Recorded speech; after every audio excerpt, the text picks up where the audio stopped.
Yo, we're back with another tier list. Not gonna do the long intro that I did in the last video. If you want to watch that one, just explain that this is a new series that I'm starting.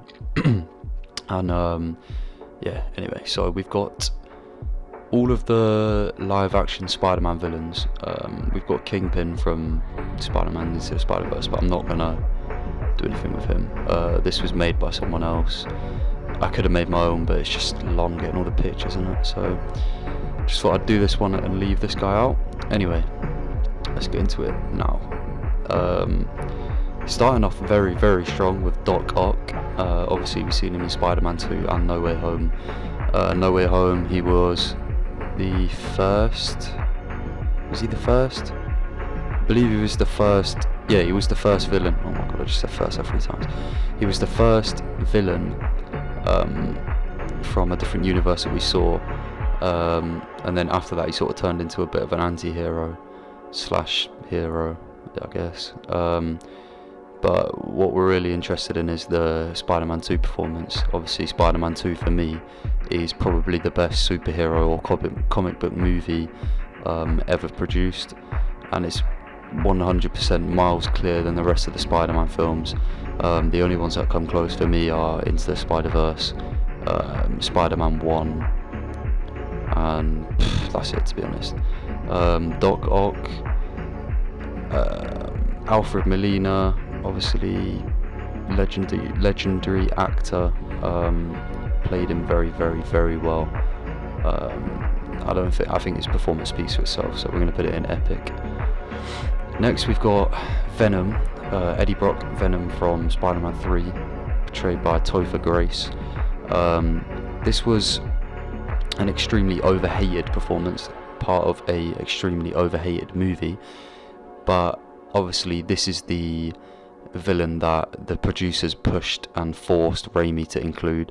The main villain was obviously supposed to be Sandman and the New Goblin, Harry Osborn, but Venom was forced into the film, which, you know, we ended up getting the symbiote Toby arc, which wasn't awful. In fact, obviously I have no hate towards it at all, but people's opinions differ.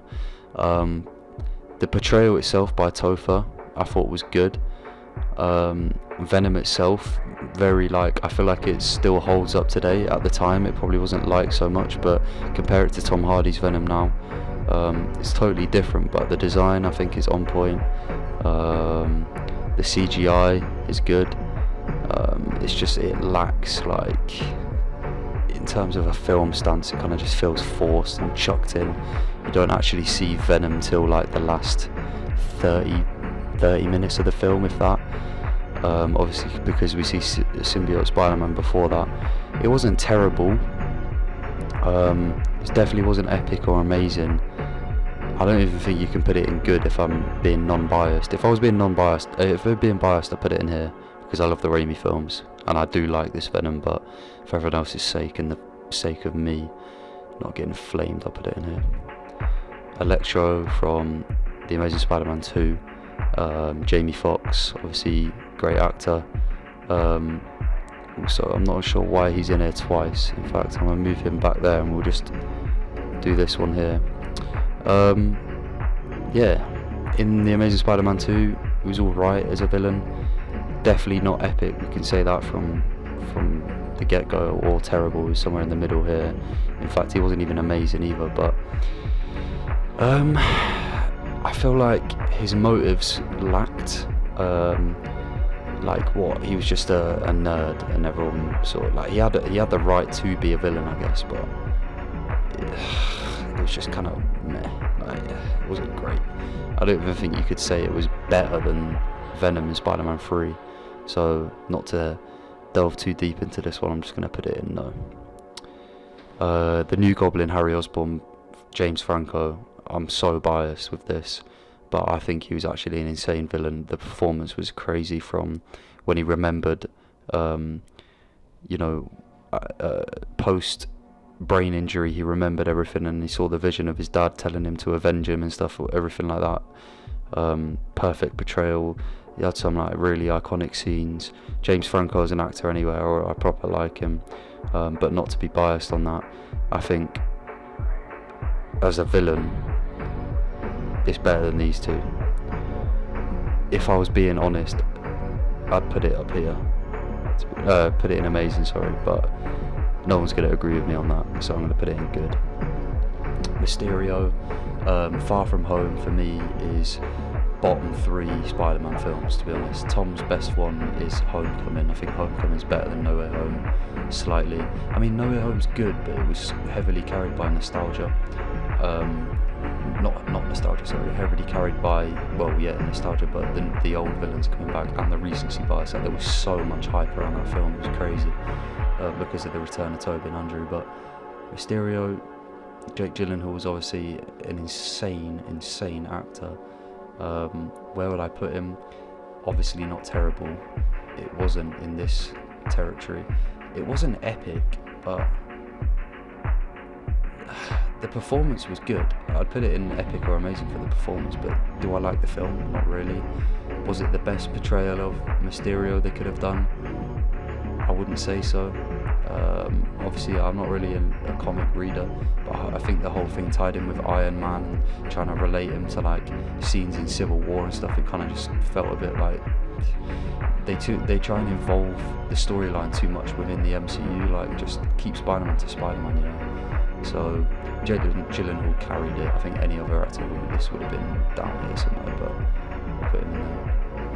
Lizard from The Amazing Spider-Man 1, definitely better than Electro. Risa fans, great actor again, did a great job at portraying Kurt Connors and the Lizard. Good origin villain, yes.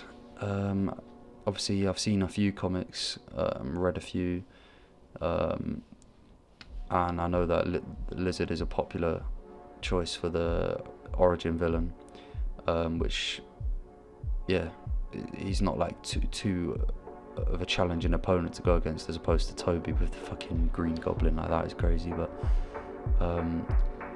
yeah, it's been a while since I've seen the Amazing Spider-Man 1. It wasn't amazing, like, I'm gonna be honest, but I would definitely put it in good. Willem Dafoe Green Goblin, I'm not even going to speak for more than 10 seconds on this. If no one puts it in epic, I don't know.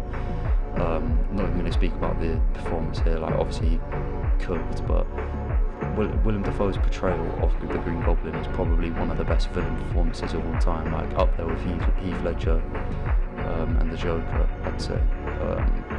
People put like Darth Vader and Voldemort in there, but the Green Goblin would not have the stature it does if it wasn't for Willem Dafoe and Sam Raimi, Spider-Man 1. So, in fact, I'm even going to swap and make sure he's at the far left so it looks like better.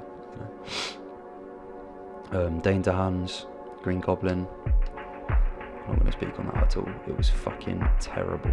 Terrible. The Amazing Spider-Man 2 is the worst Spider-Man film we've had.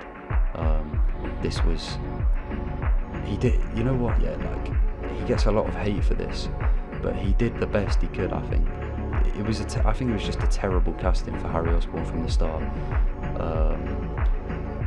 and why, like, nah, I can't even, sorry, it was just terrible. Sandman, this was supposed to be the main focus of Spider-Man 3. You can see Raimi's visions coming through a lot when you actually watch it. The scenes he had and the scripts like carry this so much. Thomas Hayden Church, great casting for Sandman. I think he's not the best actor I've ever seen, but like for Sandman is pretty like, well, he shouldn't be emotionless, but I guess like he's weathered to his life. So the portrayal was fair. It was good.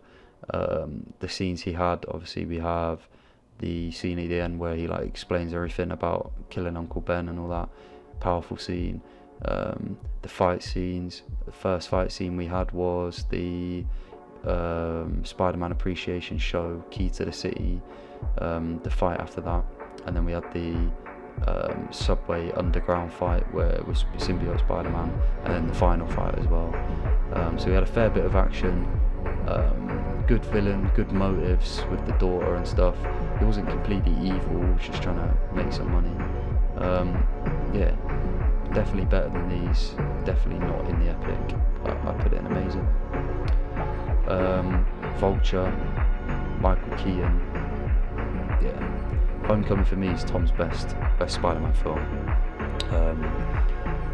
Completely, it's in here for now.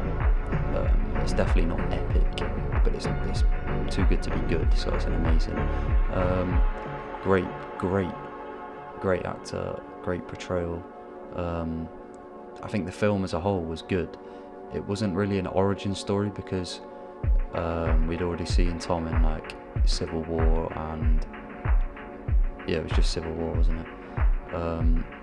Yeah, we'd seen him in Civil War as like a 14-year-old, and then we'd seen him in Homecoming as a 16-year-old or a 15-year-old.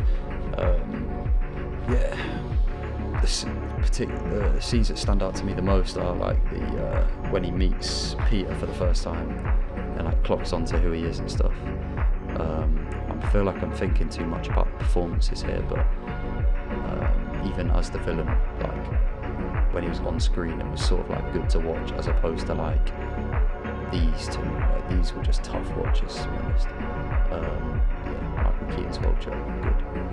I forgot the actor's name for the Rhino in The Amazing Spider-Man 2. It doesn't matter. It was a terrible portrayal, design, everything. Like, this ain't Rhino. And we saw him in action for maybe 10 seconds, if that, at the end. So yeah, terrible.